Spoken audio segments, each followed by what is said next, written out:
Muchas gracias, Vicente, y en tu persona como director de la Fundación, muchas gracias a la Fundación Rafael del Pino, a esta casa que nuevamente nos acoge en este acto.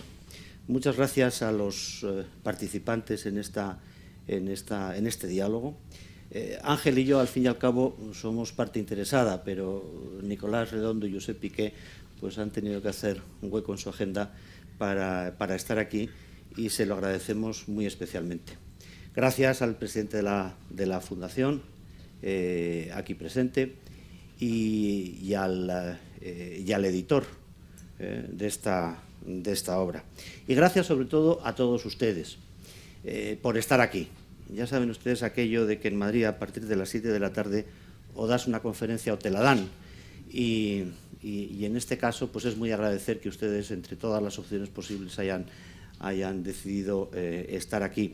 No porque les vayamos a dar una conferencia, no lo va a ser, tampoco pretendemos que sea una presentación al uso, sino más bien un diálogo, una conversación, que es una categoría política de la democracia, esto de la conversación, a propósito o al hilo de este libro, Geografía del Populismo, que publica un sello tan prestigioso como Tecnos, resultado de un acuerdo de coedición entre Tecnos y la Fundación FAES. Realmente para nosotros en la Fundación FAES este libro es de alguna manera el resultado natural de un proceso de reflexión y de estudio del fenómeno del populismo que empieza hace ya bastante tiempo, a través de algunos de los ensayos y documentos publicados por colaboradores habituales de la Fundación. Estoy pensando en Ángel del Rivero, Jorge del Palacio, por supuesto Enrique Krause, José María Marco, Manuel Álvarez Tardío, y que realmente creo que calibraron muy desde el principio la importancia de este fenómeno. Hoy podemos presentar este libro al que se han incorporado un conjunto muy importante de colaboradores, todos ellos del ámbito académico, todos ellos españoles o iberoamericanos, pero en definitiva académicos de habla española. Y el resultado es este libro que el editor me dice que espera que ustedes compren masivamente, que en fin, aprovechen que mañana es Black Friday, que vienen las Navidades y puede ser un magnífico regalo para sus parientes, amigos y relaciones más próximas. Y dicho lo cual, y por tanto transmitido este mensaje que el editor me pedía que les hiciera llegar, yo simplemente quisiera hacer algunas consideraciones sobre la obra y el contexto en el que se produce, ¿no? Es verdad que la literatura sobre populismo ha aumentado al hilo del incremento del interés por este fenómeno en los últimos años o en los últimos meses, pero también es verdad que hay una buena parte de esta literatura sobre populismo que es netamente, digamos, opinativa, ensayística, a veces cultiva el género del panfleto, que es un género de literatura política muy respetable, pero nosotros entendíamos que la aportación que podía hacer una organización, una institución como FAES al debate público tenía que tener otro cariz, ¿no? Y de este enfoque ha resultado un libro en el que, junto a los diversos autores que participan, para mí es de justicia decir que tiene, en fin, dos padres o un padre y una madre, que son Ángel Rivero y Jorge del Palacio, y yo, que tengo el honor de ser coordinador también junto con ellos, pues he simplemente ayudado al alumbramiento de la criatura, ¿no? Ahí creo que hay un análisis verdaderamente de referencia de todos aquellos supuestos en los que el populismo ha tenido una expresión política país por país importante, en el que se analizan cómo el populismo enlaza con las tradiciones políticas de esos países, cómo actúa sobre el sistema institucional y de partidos. Y yo creo que también hay una cosa importante, cómo se analiza cuál es la capacidad de resistencia de las instituciones democráticas al impacto del populismo, la capacidad de resistencia, la fortaleza o la debilidad, en otros casos, frente al populismo. Y junto a estos estudios que analizan el populismo en aquellos diversos países donde se ha producido y sistemas donde se ha producido, pues existen algunos estudios, digamos, transversales, con un sesgo más teórico, más doctrinal, que pretenden establecer el marco general y algunas de las claves en las que el populismo como fenómeno político en general puede ser entendido. Dicho lo cual, yo, en fin, simplemente quisiera compartir algunas reflexiones sobre cuál es el contexto del populismo en el que este libro se plantea. Yo creo que hace unos meses, si veíamos la situación en Europa, había unas expectativas realmente negras sobre lo que podía pasar en las elecciones en Holanda, lo que podía pasar en las elecciones en Francia, unas elecciones que se veían muy probables, casi inevitables en Italia, unas elecciones en Alemania, ¿no? Todo eso en general se ha resuelto bien. Yo creo que todos hemos sentido un gran alivio con el triunfo de Macron. Italia ha demostrado tener una estabilidad que no se le atribuía hace unos meses. La situación en Holanda es, pues como casi todas las cosas en Holanda, cuando hay que formar gobierno, no hay soluciones claras. Y es verdad que ahora la situación en Alemania pues introduce algunos elementos de preocupación. Pero lo que quiero decir con esto es que si hace unos meses probablemente la percepción del populismo era peor que la realidad del populismo, ahora podremos estar cayendo a veces en la distorsión contraria y que creamos que el populismo es una realidad superada y que por lo tanto nuestra percepción del populismo ahora sea mejor que la realidad del populismo. ¿Qué quiero decir con esto? Quiero decir con esto que el populismo es una realidad existente en Europa y que, por decirlo con una imagen que pueda aclarar lo que intento explicar, es que si bien la ola populista ha perdido impulso, la marea sigue estando muy alta. La marea sigue estando muy alta. Y yo creo que no hay más que hacer un recorrido en Europa para ver que en Francia podemos sentir un gran alivio por el triunfo de Macron, pero no hay que olvidar que más del 40% del electorado francés ha optado por opciones en las elecciones presidenciales, por opciones abiertamente populistas, antieuropeas y antisistema en mayor o menor grado. No podemos olvidar que el declive que se parecía percibirse en el movimiento 5 estrellas en Italia, pues no se ha confirmado, que sigue siendo un movimiento compacto y que en Italia han desarrollado toda una ingeniería electoral en buena medida para evitar la prima que el sistema electoral daba al movimiento 5 estrellas y fomentar las coaliciones que lo paren. En Alemania estamos viendo cómo las dificultades de la señora Merkel para formar una coalición tienen bastante que ver con la irrupción y la disrupción que el populismo de Alianza por Alemania está produciendo y la sombra que extiende sobre las negociaciones en la medida en que está condicionando la agenda política del país y, por tanto, las posiciones de todos los partidos a la hora de pactar una coalición, ¿no?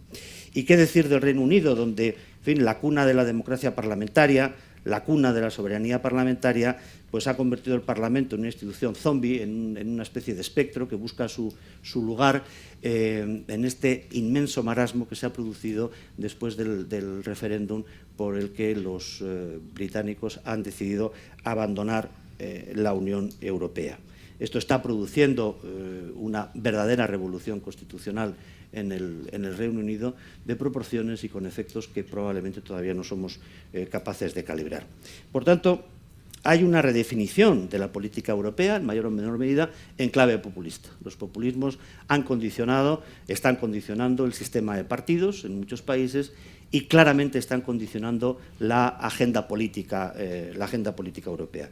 Y esto significa que siguen siendo una fuerza que opera en Europa y que no hay que descontar, que no hay que dar por superada, aunque la peor hipótesis, ese escenario de pesadilla que podíamos temer, pues no se haya cumplido. Bueno, ¿y qué pasa en España? Bueno, pues en España, si uno ve la composición del Parlamento, vemos que entre PP, PSOE y Ciudadanos pues suman 254 escaños, que no es una mala proporción, de tres partidos claramente no son partidos populistas ni son partidos antisistema, y que además han demostrado tener capacidad, y esto lo digo para que no parezca que estamos en una situación absolutamente negativa, que han tenido capacidad para colaborar entre ellos. ¿No? Hay que recordar que la investidura del presidente del Gobierno ha sido posible por el apoyo de Ciudadanos y la abstención del Partido Socialista, o que una medida tan importante como la aplicación del 155 ha sido posible gracias a un gran acuerdo entre estos tres partidos. Por tanto, el populismo, que ha tenido su impacto, que está teniendo su impacto y que no hay que descartar que lo siga teniendo, sin embargo, se ha topado con una realidad institucional y una realidad social, es decir, la realidad de la sensatez de los españoles que votan, probablemente mucho más grande de lo que se podía prever. Y esto es una buena noticia, sobre todo de cara al futuro, de cara a las tareas que hay que hacer para recuperar la confianza de más ciudadanos en los sistemas.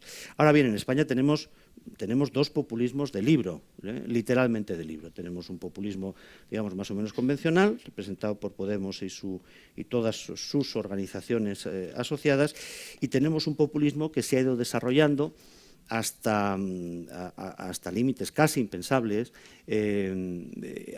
al calor del proceso independentista en Cataluña.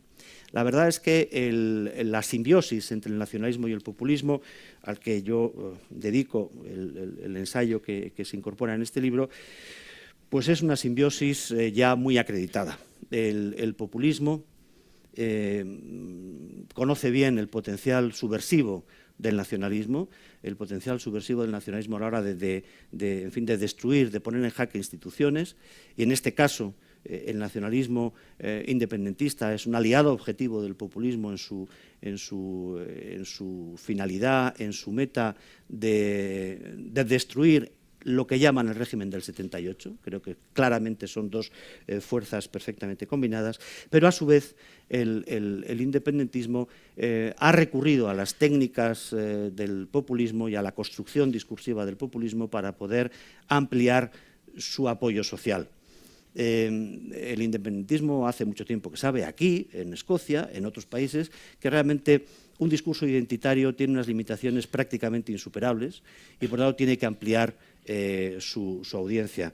El objetivo al final sería conseguir independentistas no nacionalistas, y esto no es un juego de palabras. ¿Y eso cómo lo ha conseguido? Pues con una construcción narrativa que ha descansado sobre dos grandes pilares, ¿no? Primero, España nos roba, que es una cosa, por otra parte, poco original, es la Roma ladrona de la Liga Norte en Italia, que define el enemigo, que define el delito, que define el mal y que define la solución. Si España nos roba, si queremos que no nos robe España, lo que hay que hacer es que España desaparezca, por un lado. Y el otro gran pilar de ese discurso populista es el derecho a decidir. Es decir, el pueblo al que la ley impide expresarse. Y yo creo que, y por tanto de ahí surge la confrontación entre la voluntad democrática o la supuesta voluntad democrática de un pueblo que define el nacionalismo, según sus criterios, frente a una ley que constituye realmente una prisión que encierra la voluntad del pueblo que no se puede expresar. Todo esto al final ha resultado en un importante recuento de daños que podemos hoy hacer y que empieza por el más importante, que es la propia fractura interna de la sociedad catalana. Y una fractura probablemente más duradera de lo que todos quisiéramos. Pero es que está en la esencia del populismo y en la esencia del nacionalismo, sobre todo cuando adopta estas posiciones rupturistas y agresivas, el rechazo del pluralismo social, la necesidad de buscar un enemigo, la necesidad de hacer de la sociedad una materia que se puede dividir de una manera dicotómica entre buenos y malos, y con esa realidad vamos a tener que lidiar en los próximos meses y seguramente años, ¿no? Al final, lo que sigue siendo importante y a lo que este libro ayuda es a entender la situación en la que estamos, y con un mensaje más o menos implícito, más o menos explícito, y es que hay que seguir defendiendo esos valores cívicos y democráticos propios de nuestros sistemas de democracia representativa liberal frente a sus enemigos. Y no hay duda de que el populismo, tal y como está formulado, constituye como dice Ángel Rivero, un endemismo de la democracia, pero al mismo tiempo, hoy por hoy, el mayor peligro para su continuidad. Muy bien.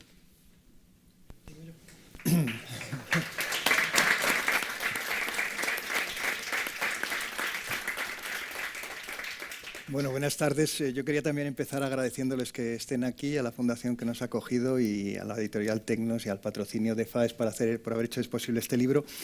Quería contar, ya más allá de la reflexión de Javier Zarzalejos, yo soy también uno de los coordinadores del libro con Jorge del Palacio, qué es lo que queríamos, desde un punto de vista así muy más prosaico, hacer con este libro, ¿no? Y nos parecía que en esta última década había una gran confusión sobre aquello que era el populismo, ¿no? En la medida en que el populismo es un insulto político, pues queríamos mostrar que hay un fenómeno que se puede conceptualizar como populismo y que vale la pena ser atendido, ¿no? Entonces, en el libro hemos hecho un intento, ¿no?, de definición de aquello que sea el populismo, ¿no?, que proporcionar un criterio de demarcación que permita saber lo que es el populismo de la mera demagogia, ¿no? Y básicamente lo hemos construido como una ideología que establece un conflicto irresoluble dentro de las democracias, ¿no?, señalando pues, una visión moral, ¿no?, de buenos y malos, maniquea, que es muy destructiva, digamos, para el funcionamiento de la democracia, porque hace que el pluralismo de la sociedad se convierta en una lucha entre amigos y enemigos, ¿no? Entonces, en primer lugar, definimos, ¿no?, lo que es este fenómeno para que pueda ser identificado, ¿no? Porque muchas veces se dice que hay una gran humareda verbal en torno al populismo, pero mucha confusión, ¿no?, y que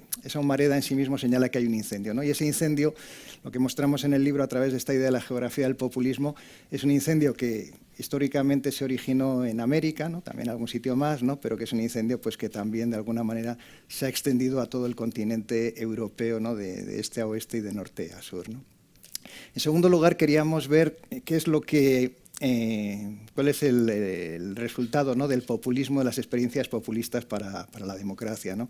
Entonces, en los capítulos introductorios mostramos, ¿no?, cómo hay una tensión entre dos modelos de democracia, una democracia que es la democracia representativa, que es realmente la democracia real, la que conocemos, ¿no?, y un discurso, ¿no?, de una democracia ideal que moviliza el populismo, ¿no?, como una democracia del pueblo que, hablando en nombre de la democracia, y por eso viene esta idea del endemismo, ¿no?, pues socava los principios de la democracia representativa y particularmente sus instituciones, ¿no? Digamos, el populismo en el nombre de la democracia vacía las instituciones democráticas y tiene una deriva autoritaria, ¿no? Esas dos cosas las colocamos en la parte introductoria, ¿no?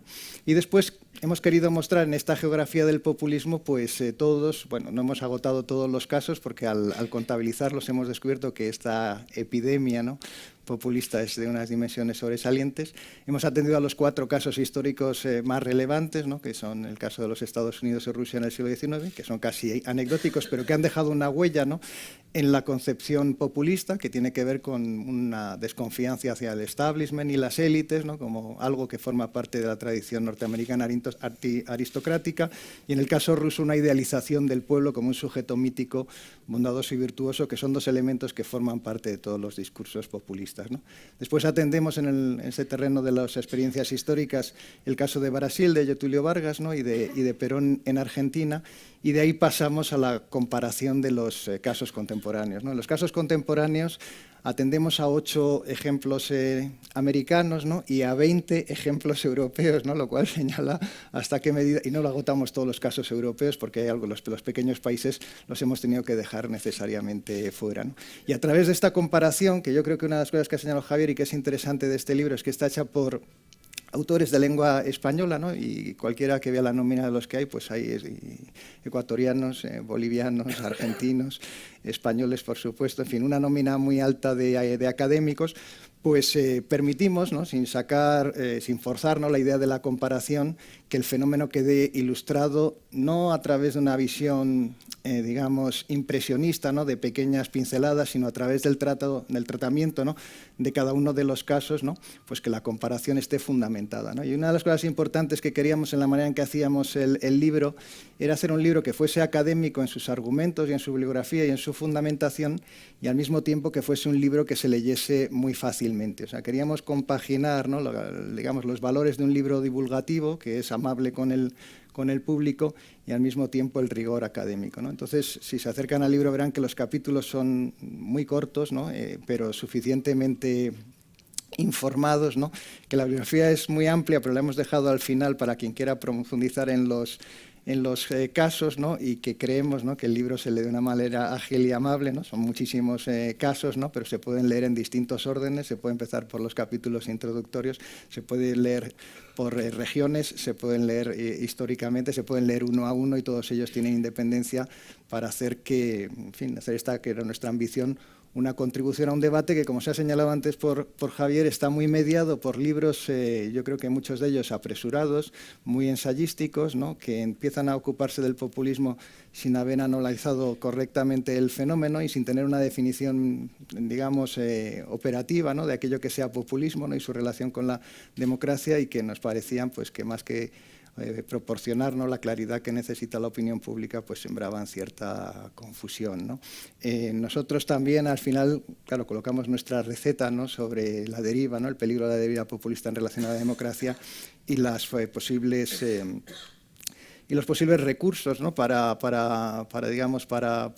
frenar, ¿no?, esta epidemia, que tienen que ver básicamente, pues, el intento, ¿no?, de atajar como un cortafuegos, ¿no?, la explosión, ¿no?, del discurso populista y la moralización de la política, y hacer, pues, una franca reivindicación de la política como negociación en relación a las instituciones democráticas, ¿no?, como solución más o menos general, que puede de alguna manera verse, ¿no?, como resultado de los ejemplos que damos y de lo que ha ocurrido cuando el populismo ha sido triunfante, cuando el populismo haya alcanzado el gobierno, por ejemplo, ¿no?, y su degradación, la degradación que producen las instituciones, la deriva autoritaria, o en aquellos lugares en el que el populismo ha alcanzado un peso sobresaliente en el sistema electoral, pues cómo se produce un efecto contagio, ¿no?, de los otros partidos, ¿no?, que intentan emular este discurso, con consecuencias también que son negativas para la democracia, o también los casos exitosos, ¿no?, donde, por ejemplo, ¿no?, pues la fuerte institucionalidad democrática o las sociedades civiles, ¿no?, que tienen valores firmes democráticos, pues hacen que, incluso en presencia del populismo, el deterioro de la democracia no se produzca, ¿no? O sea, que digamos que ofrecemos, ¿no?, sin dar recetas fáciles, sino a través de esta larga lista de ejemplos, pues una información que yo creo que es útil para poder entender el fenómeno y también para tratarlo, ¿no? Sí, Nicolás. Bueno, muchas gracias y buenas tardes a todos. Quiero agradecer primero el ofrecimiento que me hizo Javier Zarzalejos para presentar el libro, ofrecimiento que no podía rechazar, porque nos unen muchas vivencias, algunas desagradables, otras agradables, que han hecho que se cimente una amistad que atraviesa el tiempo y las diferencias. Y, por lo tanto, cualquier ofrecimiento, cualquier propuesta que me haga Javier para colaborar con él, desde luego cuenta con mi sí por adelantado, y él bien lo sabe, por otro lado. Pero también me interesaba, no se lo oculto a ustedes, la posibilidad de acercarme, como un aficionado, claro está, a este fenómeno omnipresente que desde hace unos años lo oímos en las tertulias de radio, de televisión, que debaten sobre él, que muchas veces nos damos cuenta que se escandalizan algunos de ese populismo que ven en el exterior cuando ellos son canónicamente populistas. Bueno, es tan frecuente en nuestra vida diaria que me permitía el ofrecimiento de Javier acercarme al libro, que tiene mucho interés. Se lo digo, no tengo nada que ver ni con el editor ni con nadie, pero se lo digo de antemano porque se lee muy fácilmente. Y además está muy bien estructurado.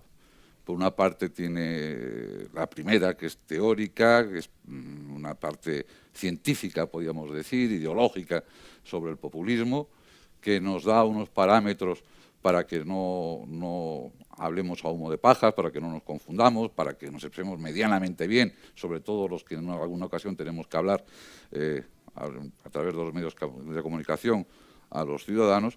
Y tiene otra parte deliciosa, que son los ejemplos concretos que él ha mencionado, desde los europeos, desde el ruso primero de Mira Milosevic al de Estados Unidos de Redondo. Todos son magníficos. Yo me he quedado con algunos latinoamericanos porque efectivamente son muy ejemplares, muy canónicos, como decía antes, y nos sirven para entender bien lo que es a mi juicio, el populismo, que no es más que, lo digo desde mi punto de vista, una patología infecciosa de la democracia. Porque hay que tener en cuenta que hacemos referencia, en el propio libro se hace referencia al populismo en el siglo XIX.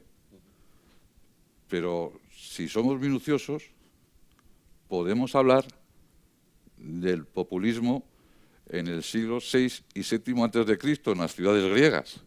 Y hay toda una mención sobre el populismo en la época griega. Yo me he entretenido en verlo, en ver algunas de las referencias que se hacían, porque eran muy interesantes y tienen que ver mucho con la actualidad, ¿no? Aristóteles dice: demagogos que han conseguido la confianza del pueblo criticando a los notables. Pueblo y casta, ¿verdad? Alceo, un poeta, dice: todos reunidos aclamando su nombre, el nombre del tirano, de esa ciudad tan bondadosa como infortunada. Aristófanes, en Los Caballeros, dice: oh pueblo, qué bello es tu imperio, te encanta que te halaguen, siempre escuchando a los charlatanes con la boca abierta. Tucídides hace lo contrario y dice quiénes no son demagogos o populistas, y lo retrata clarísimamente en Pericles, y dice: no buscando aumentar su poder por medios condenables, no dirigía al pueblo palabras dictadas por la complacencia. Es decir, que estamos viendo cómo en el siglo VI y VII, antes de Cristo, antes de nuestra era, en las democracias existía ya ese peligro que ha ido naciendo en renaciendo, apareciendo en determinadas épocas, siempre relacionado con la democracia, porque es un fenómeno curioso. Cuando están en la oposición, cuando están larvándose, cuando se están generando, cuando están apareciendo, cuando se están creando, en general son hiperdemocráticos. Y cuando llegan al gobierno, tienen unos tics autoritarios que solo están limitados, y por eso yo no soy tan optimista como Javier, por la fortaleza de la sociedad civil y por la fortaleza de las instituciones. Son los dos elementos claves, porque el populismo viene también en el libro, aparece en el libro, esto no es una invención mía, es una especie de núcleo ideológico difuso que se puede combinar con casi cualquier ideología, con el nacionalismo, con el comunismo, con el socialismo, y la combinación es la que da el ataque al elemento básico de la Ilustración y de nuestra forma de vivir y de convivir, que es la razón, en definitiva, ¿no? Bueno, como decía, son hiperdemocráticos cuando están en la oposición y tienen unos tics autoritarios cuando llegan al gobierno. Y lo importante y lo fundamental, que es una de las características a las que me quería referir, es el campo en el que actúan, las instituciones. Yo voy a poner, por ejemplo, un ejemplo que me parece paradigmático de cómo un país resiste al populismo y cómo un país no resiste al populismo.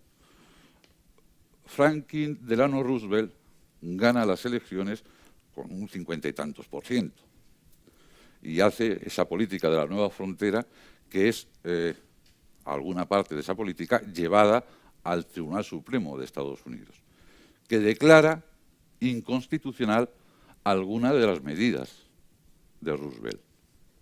Roosevelt vuelve a presentarse y vuelve a ganar por un porcentaje mayor, el 60 y tantos %, si no recuerdo mal.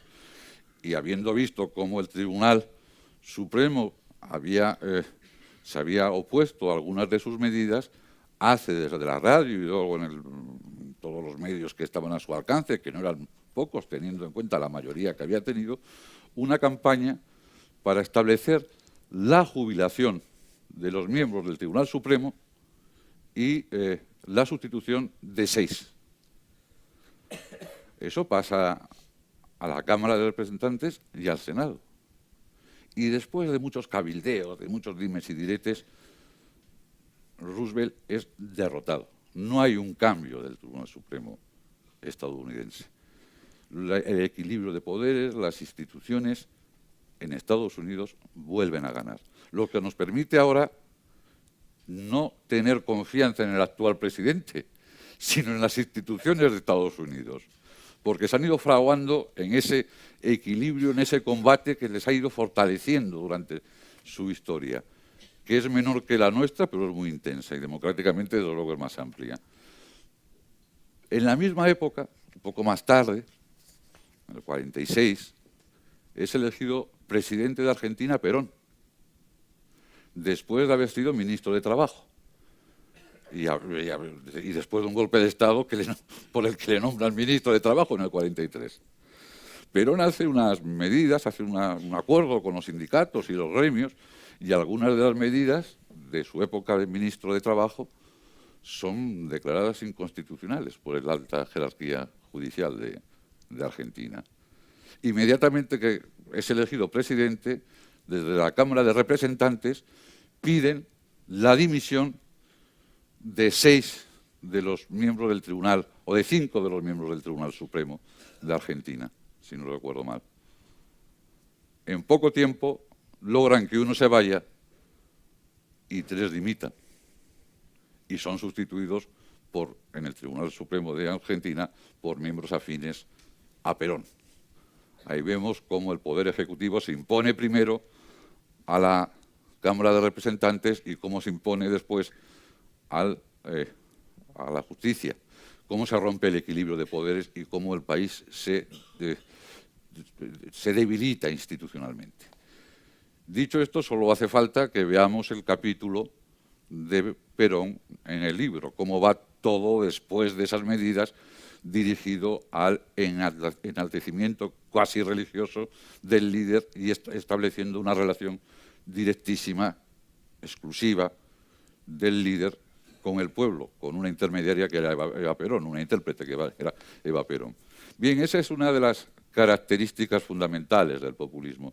Es decir, depende su éxito o su fracaso del poder institucional del país del que se trate, del poder de la sociedad civil.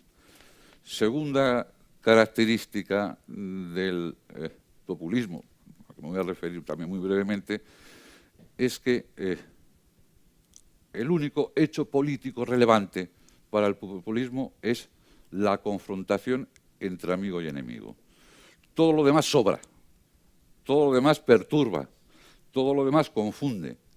Es un poco dirigido por el ideólogo y jurista del nazismo Smith. La conclusión, la dialéctica es amigo-enemigo. Casta élite, casta gente, pueblo élite, políticos. Ustedes lo entienden perfectamente porque lo hemos vivido aquí con mucha claridad en los últimos años. Y establecen esa dialéctica que es totalmente contraria a la realidad de un país como el nuestro, de un país occidental, de cualquier país hoy en día, es mucho más confusa, está agarrada de contradicciones, de pluralidad, porque el pluralismo va en contra de las minorías, de la pluralidad interna de los países, porque quiere establecer, desea establecer, propone establecer ese vínculo, ya digo, casi religioso, trascendental del líder con el pueblo. Casi no importa el programa, cada uno de ellos ha tenido programas diferentes, es la relación entre el líder y el pueblo. Y el pueblo es el que define el líder, no los que no están de acuerdo con el líder, ¿no? Esos son los elementos básicos, a mi juicio, del populismo. ¿Por qué decía antes, luego parece que bajaremos más a ras de suelo y hablaremos de la vida política española, ¿verdad? ¿Por qué no era tan optimista como Javier, que plácido viendo esto? Porque yo creo que estamos en una crisis de carácter general. Yo creo que la democracia que nació después de la Segunda Guerra Mundial, que fue un consenso entre clases, que se podía representar por el libre mercado y la lucha de clases que se pusieron de acuerdo con el ejemplo típico de la huelga, se institucionalizó ese consenso entre clases, está en crisis hoy. Está en crisis porque estamos en un proceso revolucionario como no ha habido otro. No nos damos cuenta porque estamos viviendo en él, claro, pero probablemente estemos viviendo un proceso revolucionario de cambio tan importante como el que hizo coincidir la invención de la imprenta, el descubrimiento de América y el descubrimiento de muchos descubrimientos científicos. Estamos en ese cambio. Lo que sucede es que todo va tan rápido y lo estamos viviendo, el que lo vive no lo siente, lo analizan luego siempre en la historia. Y ese cambio está provocando no que se rompan los consensos de los que hablaba, sino que los agentes de los consensos sean menos homogéneos de los que eran antes. La clase trabajadora, que era una parte del acuerdo, no existe tan homogénea como lo era en los años 50, en los años 60. La clase media y la burguesía tampoco existen esos términos tan homogéneos y tan dirigentes como lo eran en otros tiempos. Todo se ha difuminado, todo es mucho más confuso, todo es mucho más veloz, y por eso yo creo, no que se haya roto, no tengo un mensaje negativo ni desesperanzado. Lo que digo es que tenemos que hacer muchos esfuerzos para recobrar la energía de aquellos consensos que nos han dado estos 40, 60 años de mayor bienestar y libertad en Occidente. Y no es fácil. Es verdad que están ahora las cosas en el resto de Europa más tranquilas, pero es verdad porque el poder institucional de esos países es muy poderoso. No deja de haber ese 40% en Francia que ha votado a Le Pen. No están en el Congreso, no están en la Cámara Legislativa, pero le han votado. Y el que dirige el país es un personaje que no tiene partido político. Y pongo todas las esperanzas en él. Digo las contradicciones que se nos están planteando. El reto no es, si estamos hablando de la Grecia del siglo VI y VII, antes de Cristo, quiero decir que con esto que el reto no se termina. El reto es continuo, y más ahora que estamos en cambios profundos, radicales, y que muchas veces no comprendemos. No, muchas veces, casi siempre, no comprendemos. Muchas gracias.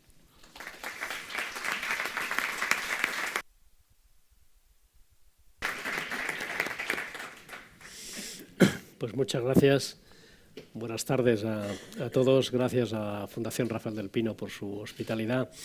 Gracias a FAES, en la persona de su presidente, de su director, por la invitación. Gracias también al editor del libro, porque es la causa por la que estamos aquí, y gracias, por lo tanto, a todos ustedes.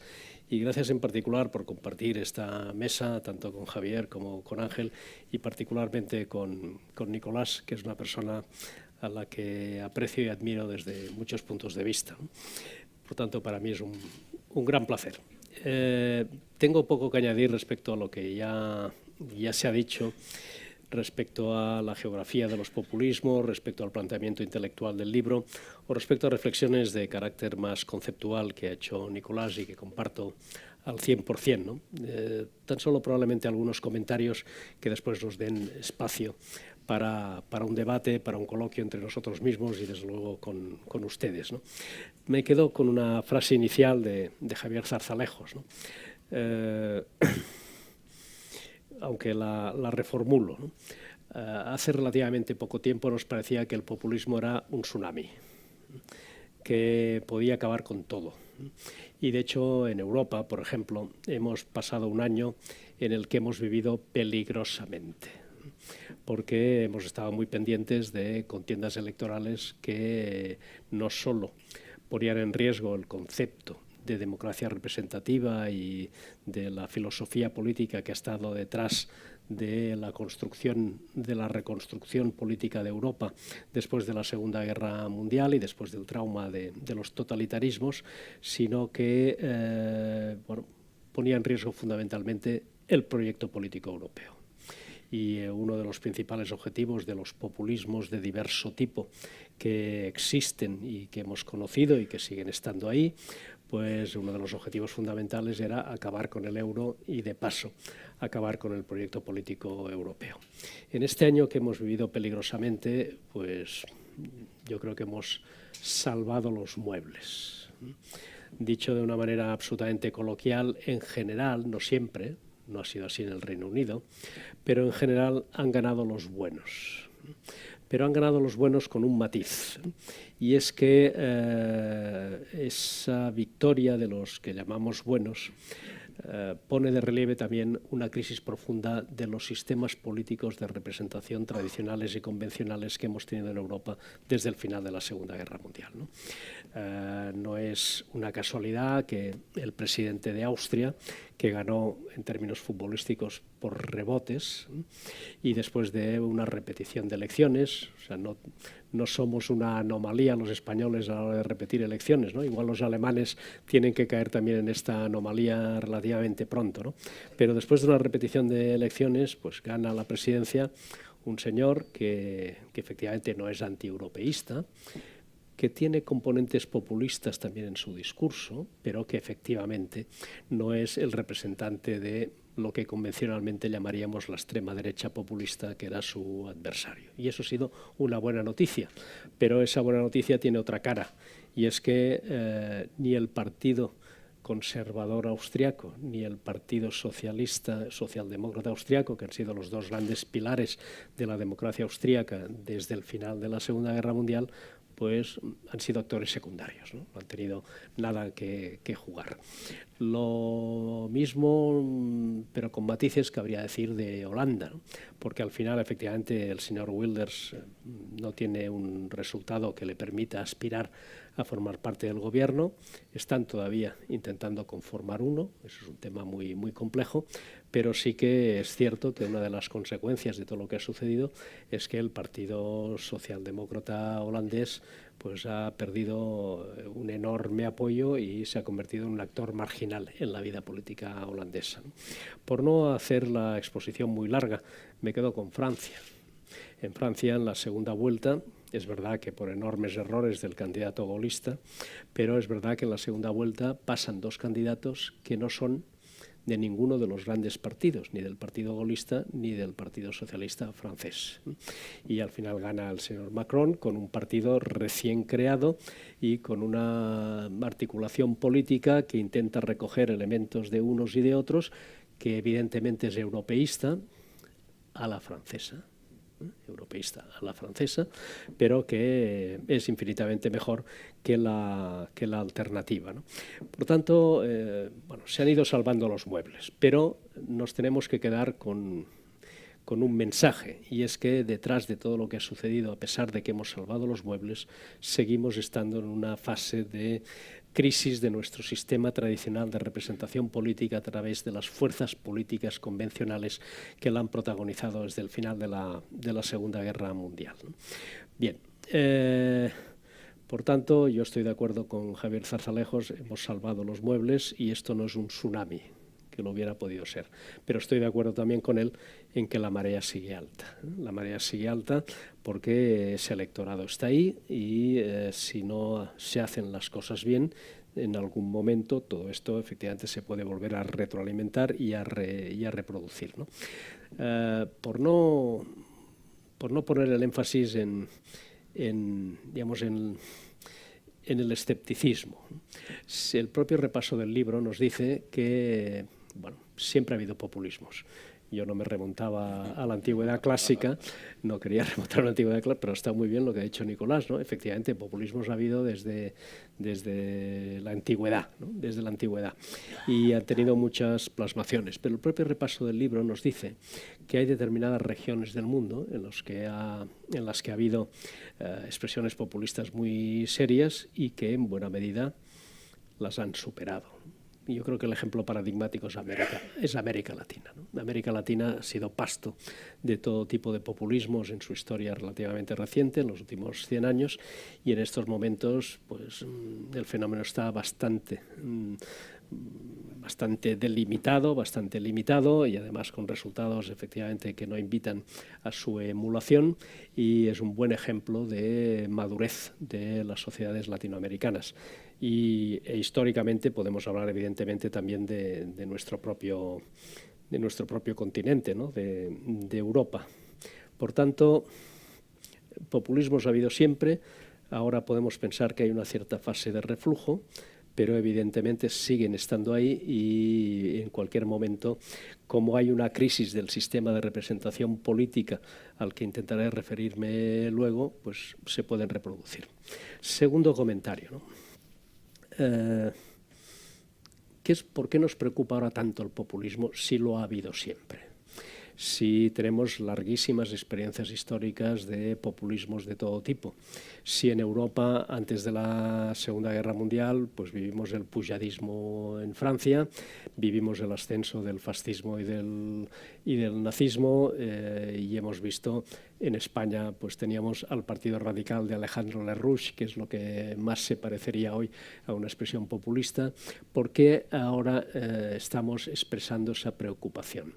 Pues probablemente porque en Europa creíamos que estábamos ya vacunados del fenómeno, que después de la derrota de los totalitarismos fascista y nazi en la Segunda Guerra Mundial y después de la derrota del totalitarismo comunista al final de la Guerra Fría, los europeos estábamos convencidos que a través de nuestro proceso de construcción, la fortaleza de nuestras instituciones democráticas y de nuestras convicciones como sociedades abiertas nos habían vacunado de las tentaciones populistas. Y de hecho, durante todo el largo periodo, desde el final de la guerra hasta ahora, había una especie de consenso implícito. Ha habido otros consensos implícitos muy positivos, pero había un consenso implícito y es dejar fuera del juego político normal a los extremos, dejar fuera la extrema izquierda y dejar fuera la extrema derecha. Y ahora nos hemos encontrado con algo que nos ha inquietado, que nos ha sumido en el desconcierto y en el desasosiego. Y es que resulta que lo que creíamos que ya no volvería a reaparecer porque estábamos vacunados en función de nuestra experiencia histórica, lo volvemos a tener ahora aquí. Y vuelve a haber gente que reivindica, aunque sea con la boca pequeña, pero de manera clara, unos determinados pasados que creíamos que estaban definitivamente olvidados. Por eso nos preocupa ahora esa expresión del populismo, ¿no? Y es una expresión que obviamente se va adaptando a las nuevas circunstancias y que utiliza algo que no existía con anterioridad. Claro, el nazismo o el fascismo utilizaban determinados instrumentos de propaganda de manera masiva, ¿no? Y la famosa frase goebbelsiana de repetir 1000 veces una mentira hasta que se convierte en verdad, pues esto sigue estando absolutamente vigente, ¿no? Pero yo creo que una de las cosas que explica la reemergencia, la resurrección de populismos que creíamos que estaban definitivamente enterrados es que utilizan masivamente todos los instrumentos que están a la mano de las nuevas tecnologías de la comunicación y en particular de la transmisión de los mensajes a través de las redes sociales y de Internet. Eso tiene unas derivadas complejísimas y muy amplias, pero que están en buena medida en el origen de muchas de las cosas que nos suceden y de una cierta falta de reacción por parte de las instituciones democráticas respecto a ese nuevo fenómeno. Y tenemos que aprender de ello, Pero también ha habido una adaptación a las nuevas circunstancias. Los populismos, sobre todo de derechas, lo habían utilizado ya, los de izquierdas no, pero lo han dicho todos los intervinientes y en particular Nicolás. Los populismos, voy a decir un tópico, pero como nadie lo ha dicho, pues lo voy a reiterar, ¿no? Se caracterizan por ofrecer soluciones simples a problemas complejos. Y ahora estoy trabajando en un libro y, por ejemplo, para explicar la situación actual en Oriente Medio, pues voy por 80 páginas y soy incapaz de aprehender la complejidad de lo que está sucediendo ahí, ¿no? Bueno, pues resulta que tenemos un presidente de Estados Unidos que cree que puede resumir esa complejidad en 140, bueno, ahora son 280, ¿no? Bien, hay un margen, pues en 280 caracteres, ¿no? Claro, el populismo lo que hace es ofrecer soluciones simples a problemas complejos.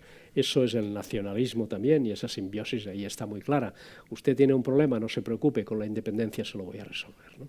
Usted tiene un problema, no se preocupe, cuando yo gobierne, pues se lo voy a resolver y en un lenguaje un tanto de barra de bar, ¿no? En ese lenguaje de esto lo arreglo yo en 2 patadas, ¿no? Tipo de expresiones que suelen generar enorme temor en cualquier persona normal y civilizada, porque no hay ningún problema complicado que se resuelva en 2 patadas, sino que efectivamente requiere de mucho esfuerzo intelectual y de mucho trabajo político. Entonces, ¿cómo se consigue eso? Pues a través de otra simplificación, y es olvidando el concepto marxista de lucha de clases, como bien has dicho. Aquí hay un sujeto político, y ese sujeto político es el pueblo, o en expresión española de nuestros populistas autóctonos, la gente. Y como la gente no es el votante, sino quien yo considero que es la gente, y tengo la única capacidad de interpretación, como yo soy el intérprete genuino de lo que piensa, lo que yo digo que es la gente, a partir de ahí articulo un discurso político y pongo en cuestión las propias instituciones democráticas y representativas. Una de las cosas más notables e inquietantes que hemos visto en nuestro país fue durante los episodios que después algunos han idealizado de manera completamente, en el mejor de los casos, naif, en el peor de los casos de manera culpable y entre medias de manera culposa, ¿no? Que es el 15M. Claro, esto era simpático, ¿no? La gente se manifestaba, los jóvenes, parecía que había mucha ilusión, mucha buena voluntad, en fin, buena gente, ¿no?